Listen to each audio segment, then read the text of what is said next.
3 body defimeter Android player dengan 4 rems ini harga lebih kurang mesti ada 2000 ya. Sebab ada kualiti, memang harga ini macam.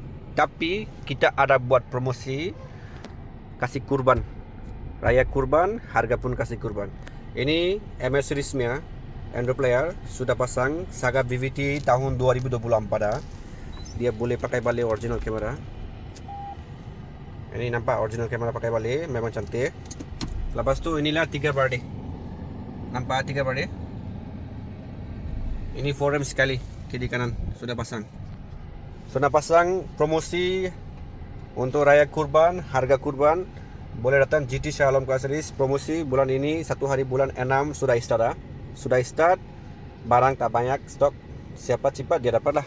Sebab Android player ada sikit lagi, defimeter pun ada sikit lagi. Ini ada banyak. Ini apa? Ini 4 rems ada banyak stok.